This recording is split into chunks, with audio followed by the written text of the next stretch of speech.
There we go. Testing, testing.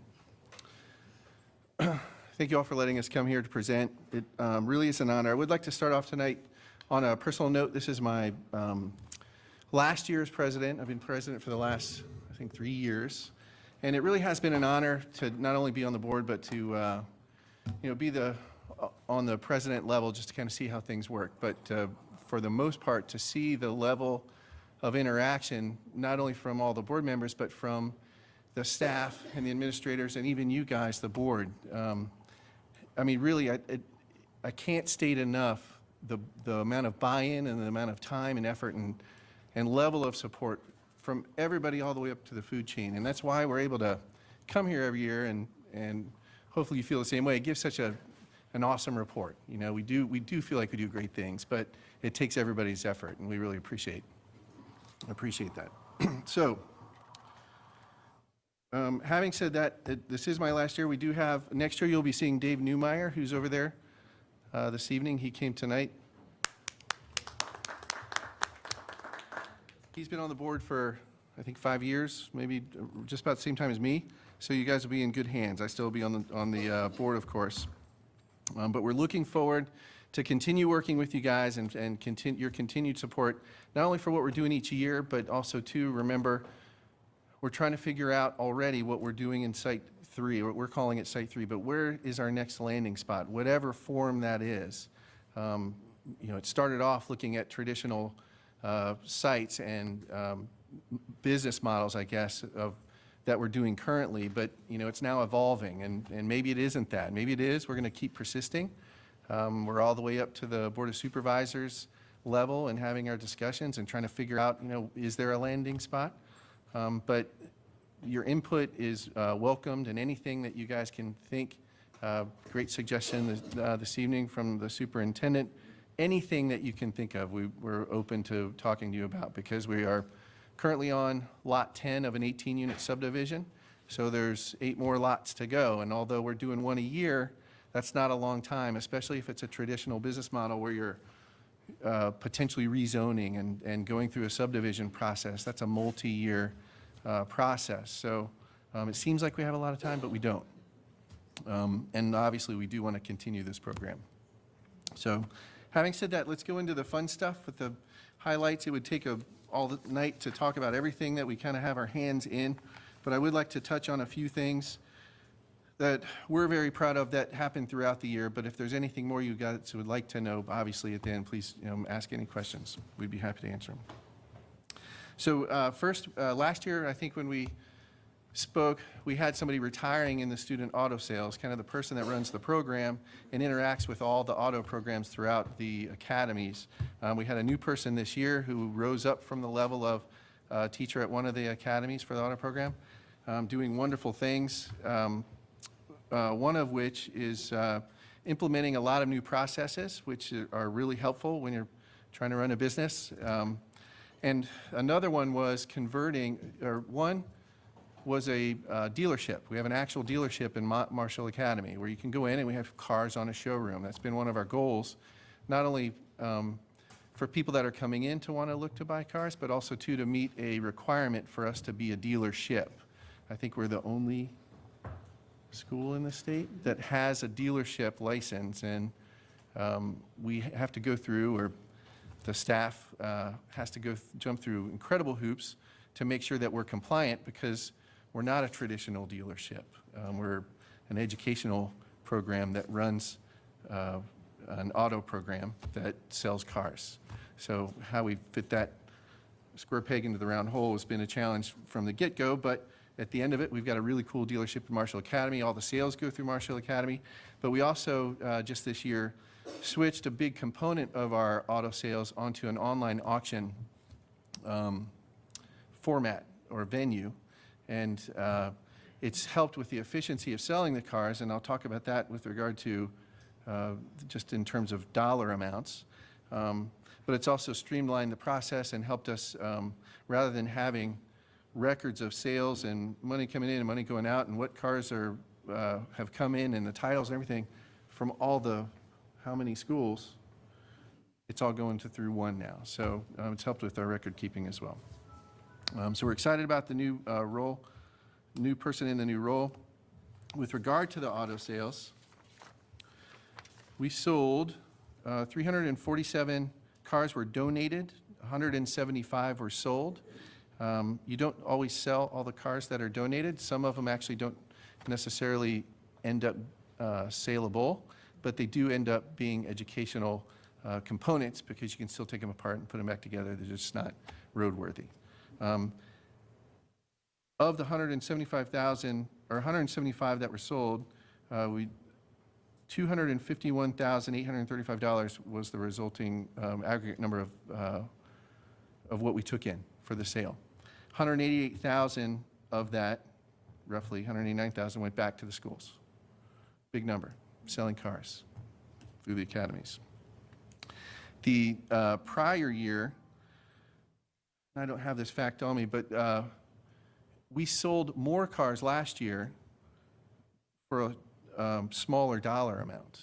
And we're attributing that directly to going to the online auction format because it's a bidding situation. So more eyes are able to see what we have available, and more people are wanting the same thing. So we had actually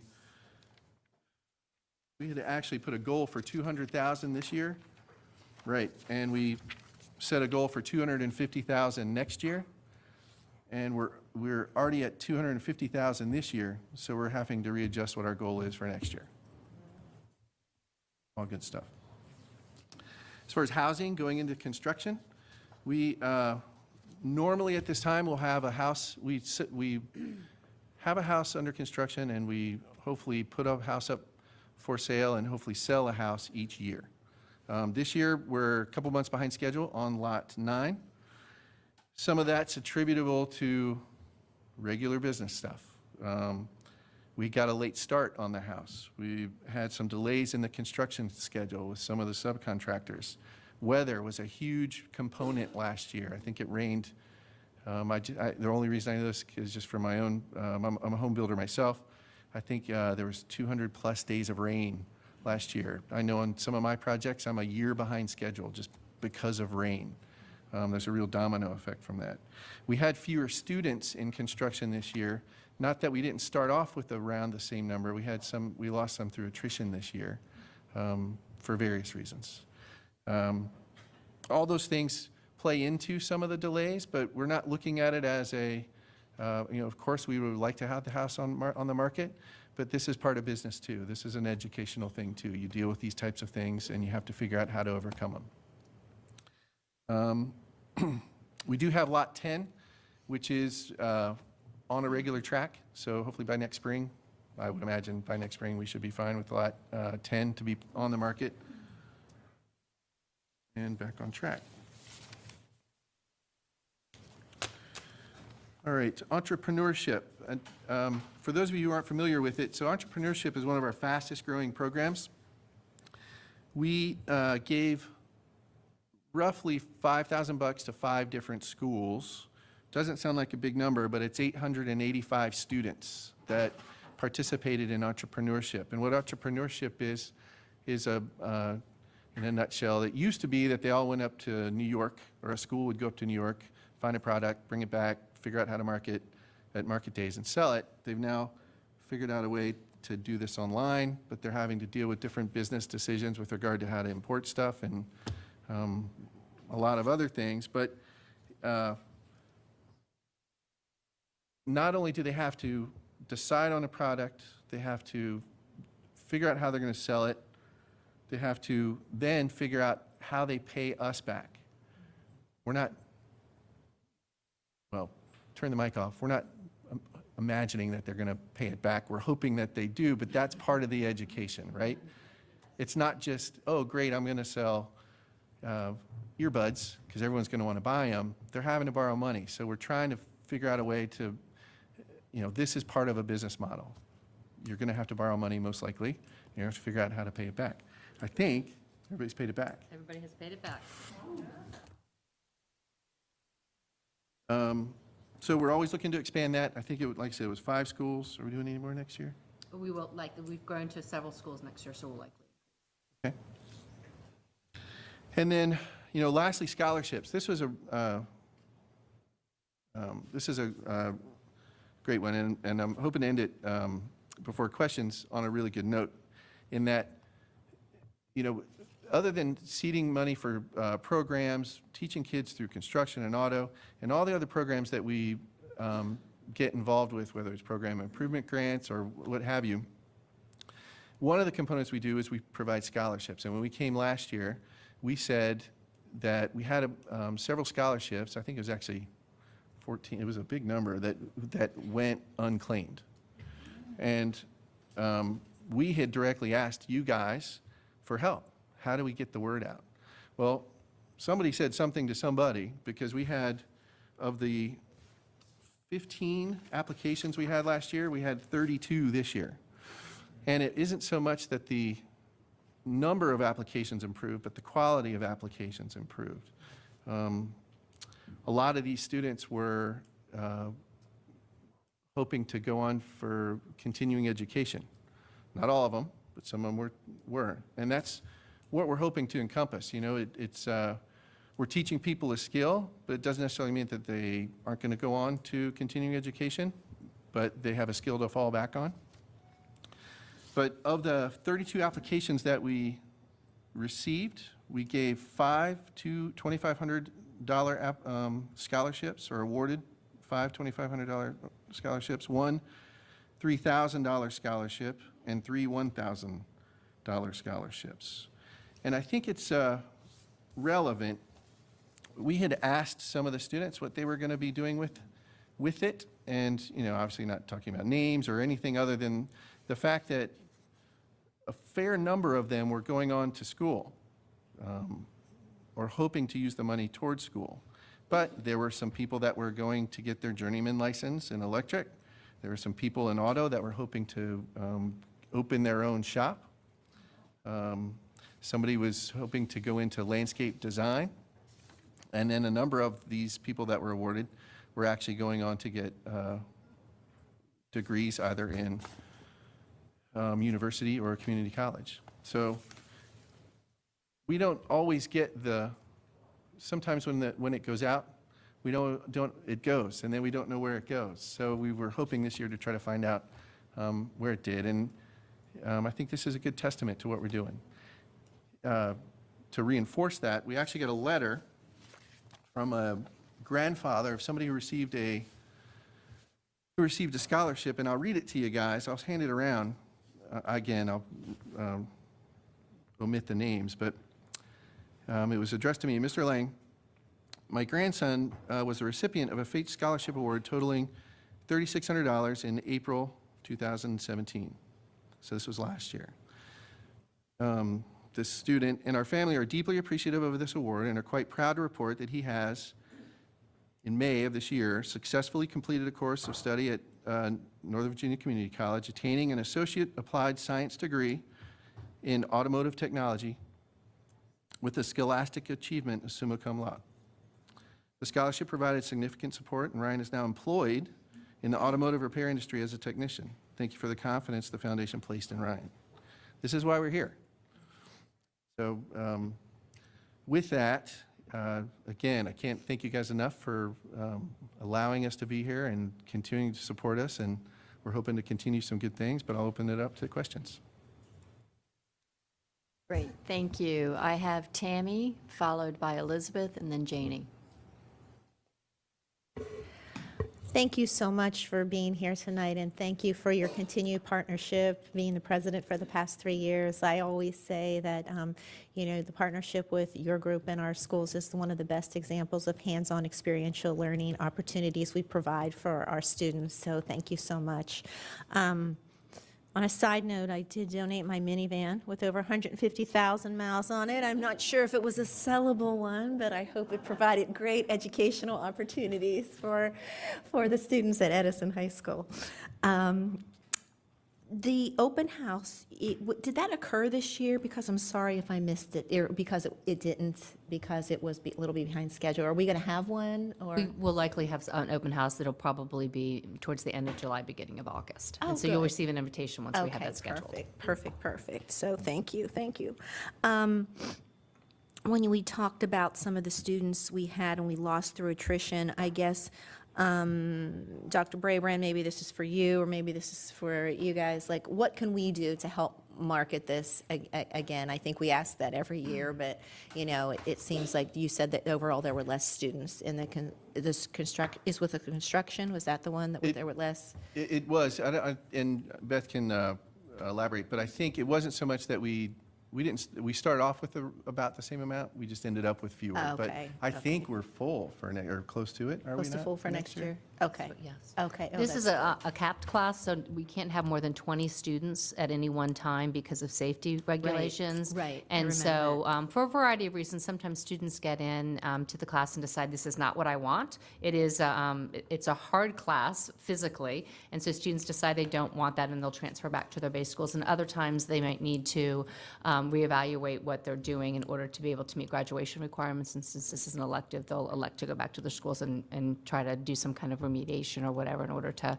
assist with their graduation requirements. Okay, good. And this other one is also about marketing and letting us help you.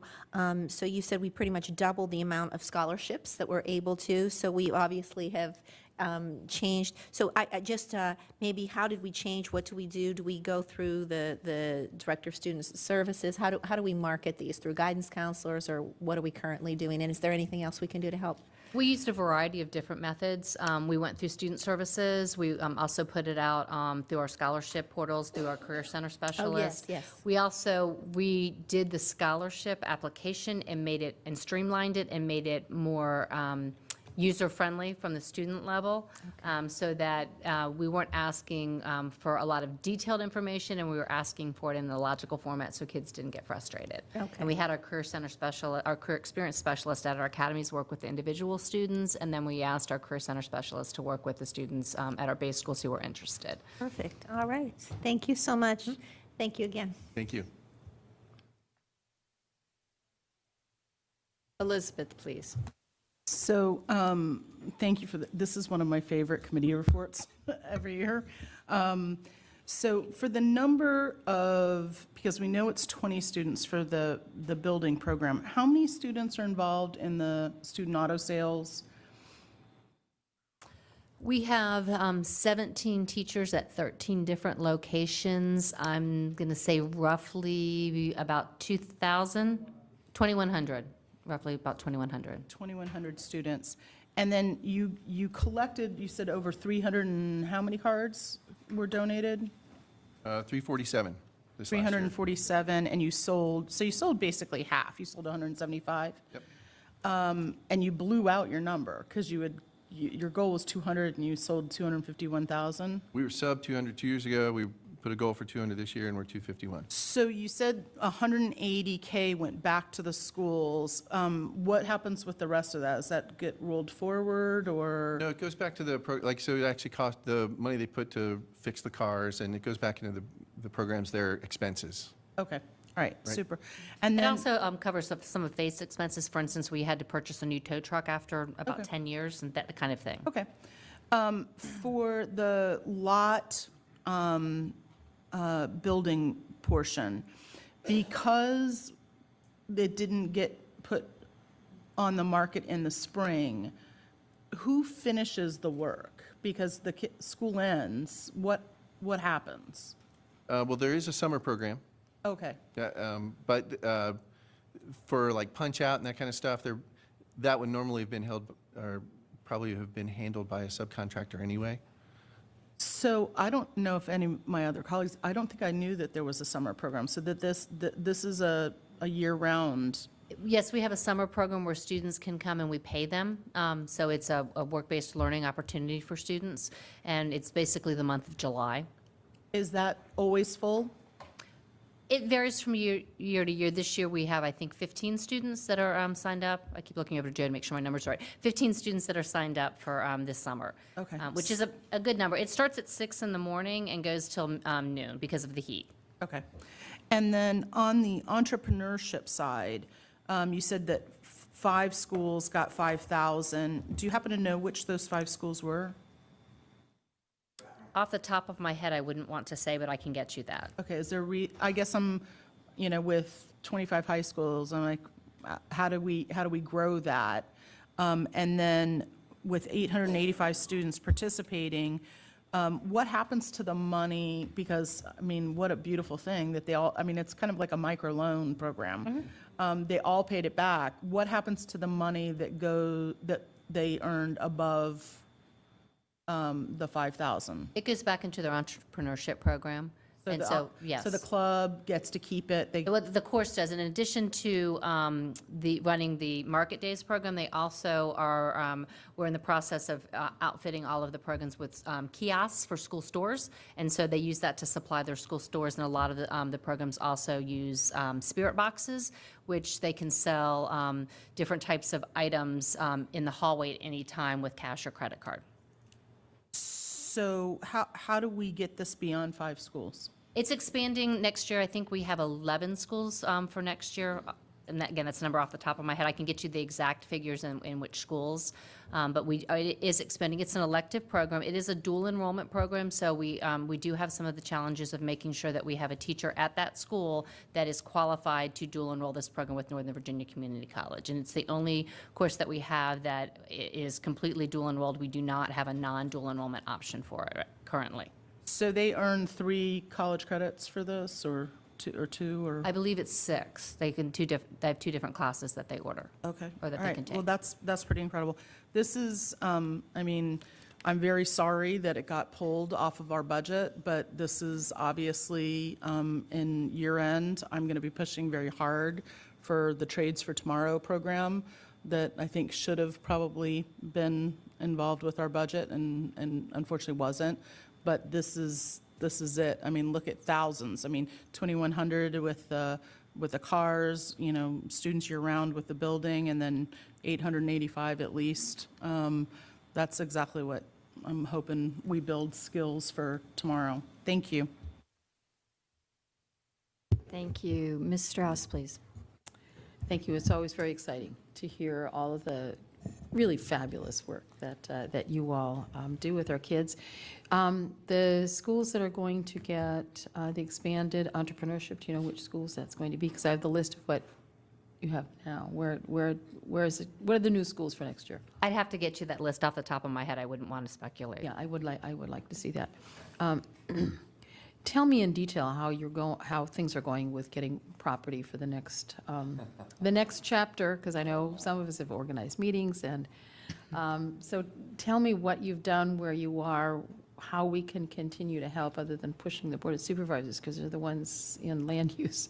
Well, to be candid, but not discouraging, we're hitting a lot of roadblocks or hurdles, that not that they can't be overcome. So it's a challenge for fate to try to kind of noodle what we could do. It's forced us to kind of internally look at how we can change our business model. I kind of just brushed over the fact that we went into this thinking we needed a traditional, we'll just keep doing what we're doing.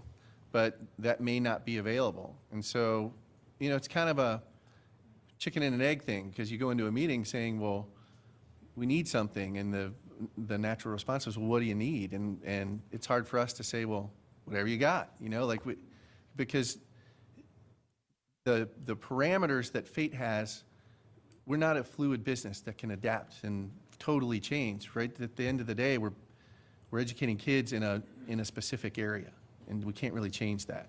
So there's some challenges or parameters to our ask that are dictating what our ask is. So, where we are, we have had meetings with the support of some of you, with Board of Supervisors. We have had discussions with developers in hoping to potentially partner. We've talked about workforce housing. We've talked about townhouses. We've talked about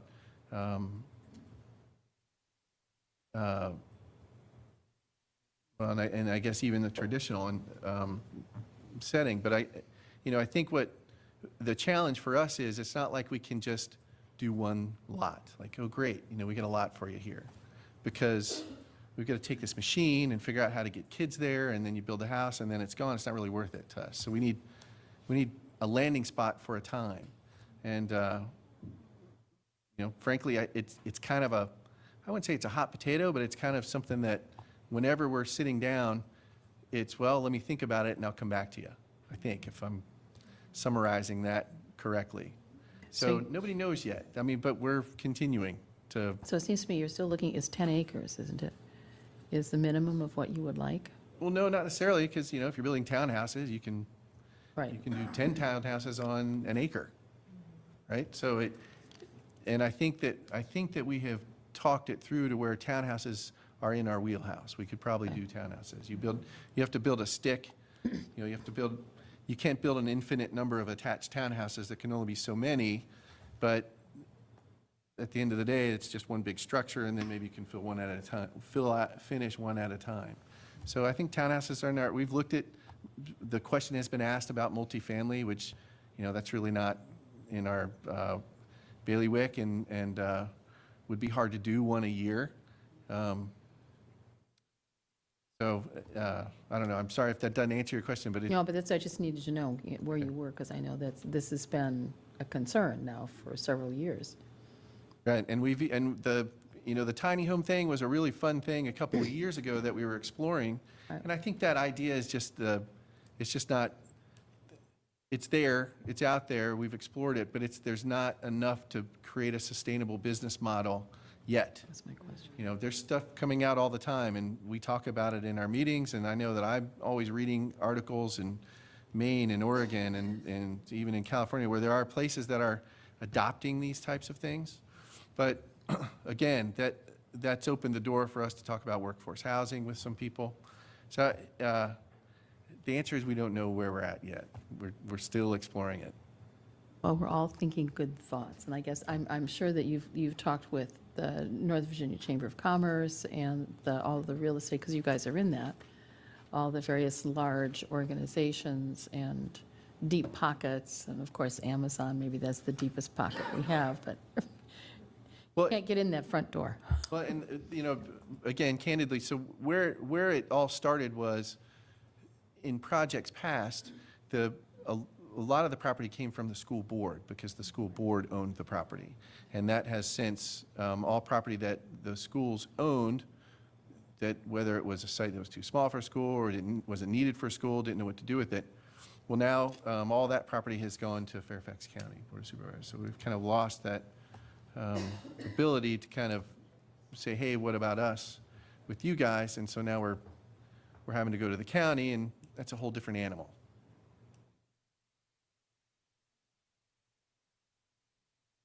Ms. Hines. Yeah, thank you. Thank you so much. This is so great. I just wish we could multiply it. We could have, obviously, it's completely unrealistic, but a site in, 5 different places in the county so that all kids would have the opportunity. But this is amazing. It's such a model, and I think the idea of having, we have the only school in the state with an auto dealership. That's great. I mean, there's so many firsts and wonderful things going on. I had a couple questions. As you're building these houses, are we thinking about renewable energy? Are we thinking about doing some of that on the houses?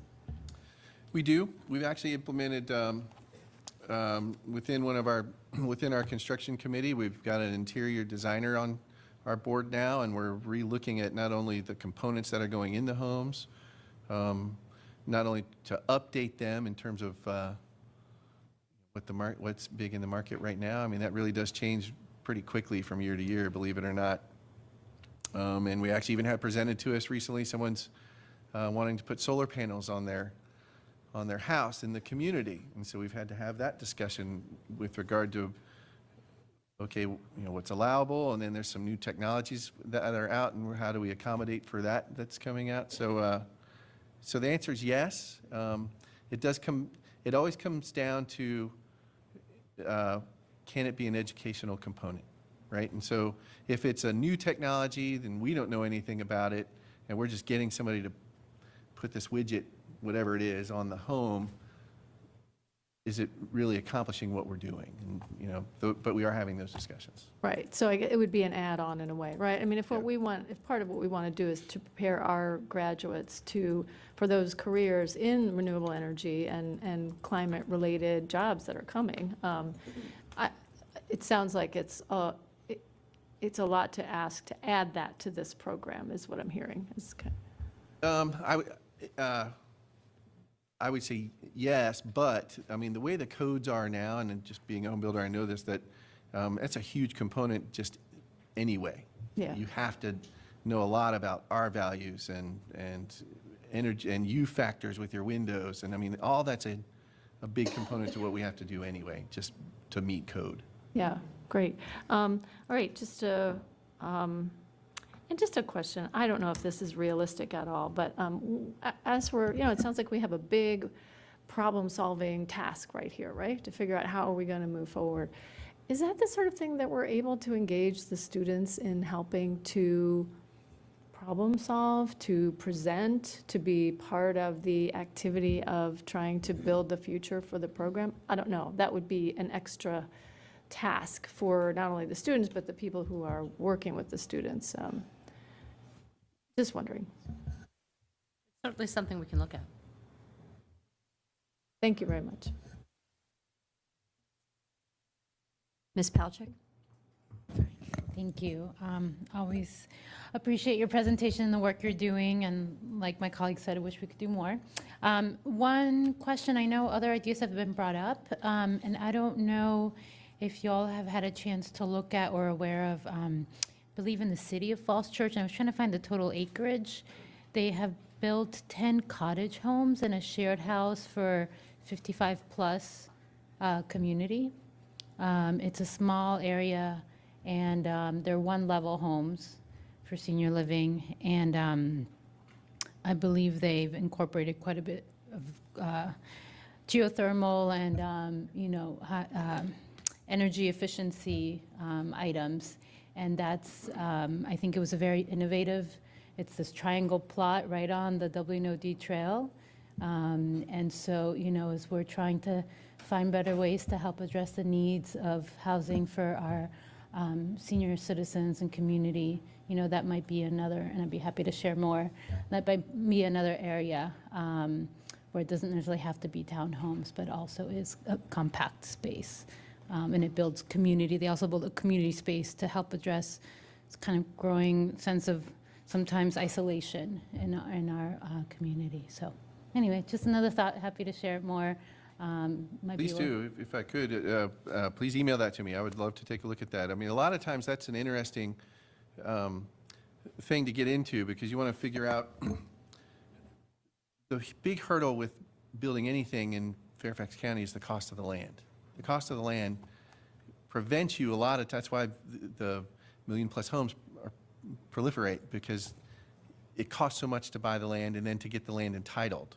And so a lot of times, when you end up with a project that's got a different product on it, smaller than what's around it, got a restriction with regard to age, there's something that's going on there that allowed them to do that. Right? And so, but it would be interesting to dig in to find out or talk to them about how that came to be, because that would be great to do something like that. Yeah, no, I will send it to you. I think it's railroadcottages.com, but I will send you the information. And it's been, I think, a pretty thoughtful, but, privately owned and developed land. And that one is not very affordable. I think 750,000 plus is what they're selling at. Oh, okay. So this would be, an opportunity to maybe make it, more affordable in a partnership, situation with the Sure. county. So anyway. Great, thank you. Thank you so much.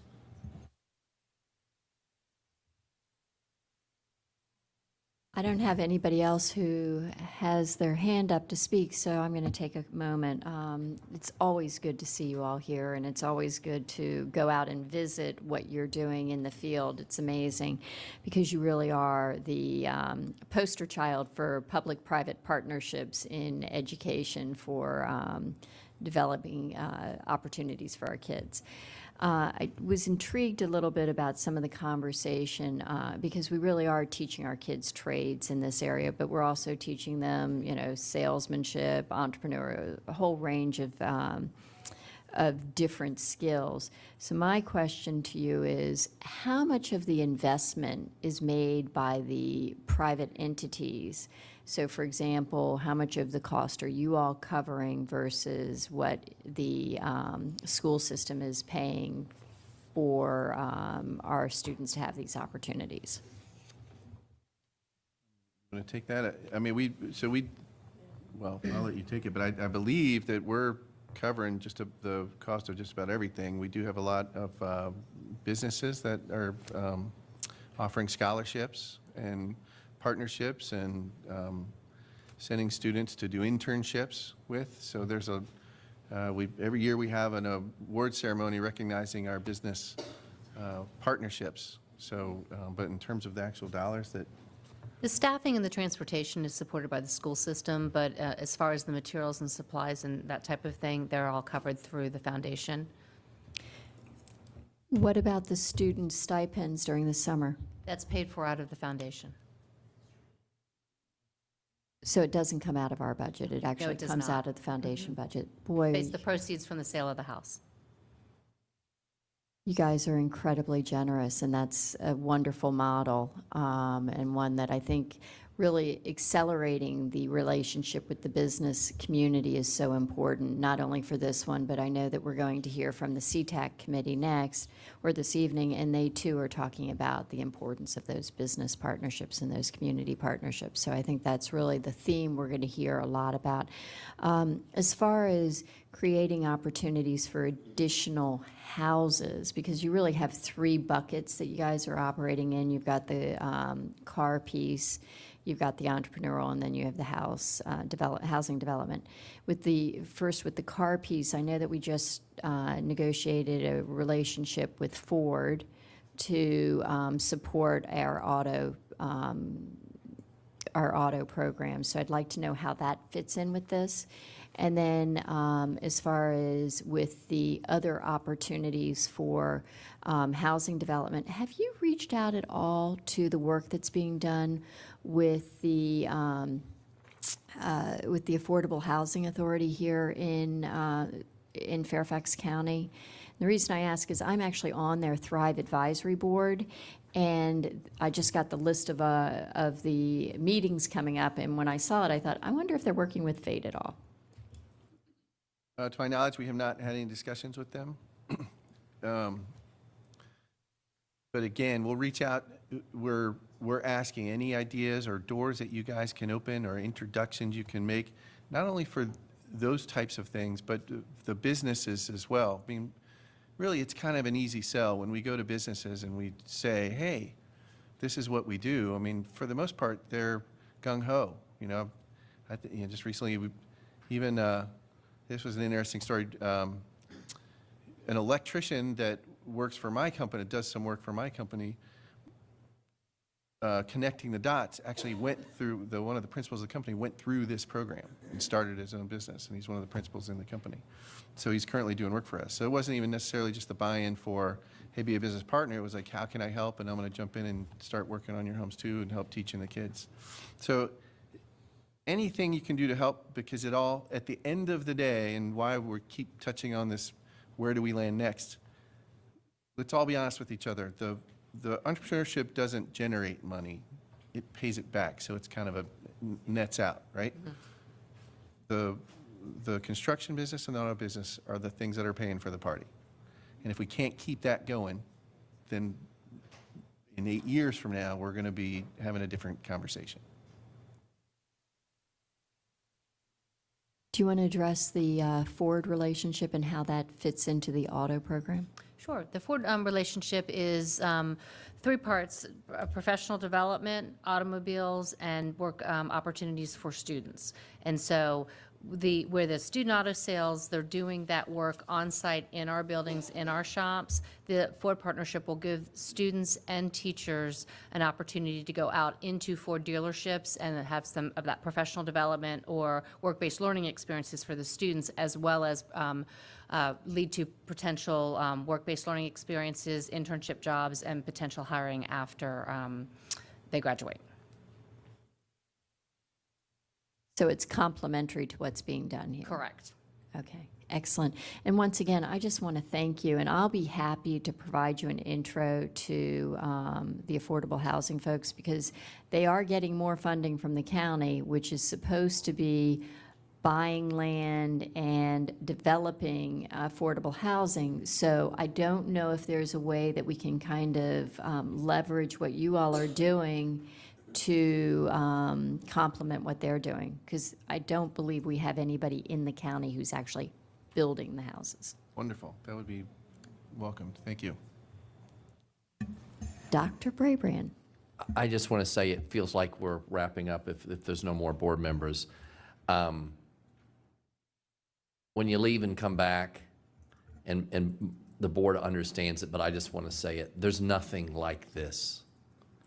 Not locally, not in the state, not in the country. This is another only in Fairfax, best-in-class model, and we've got to do everything we can to make sure it flourishes, not just 3 more years, 8 more years. This has to remain one of the shining stars of what we do in Fairfax County Public Schools. So I'm just honored, Will. Thanks for everything you've done. And Beth, you know how I feel about you and your team. It is outstanding work, and the board recognizes it, but I just want to say it myself. We're really lucky to have you all doing this work for kids. Even though Will's not going to be our president, we're not letting him go. Thank you very much. Great job. Mhm.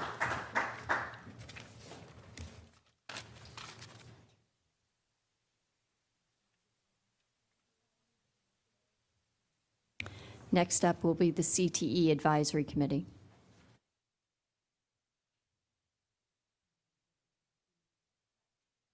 We'll take a 5-minute break.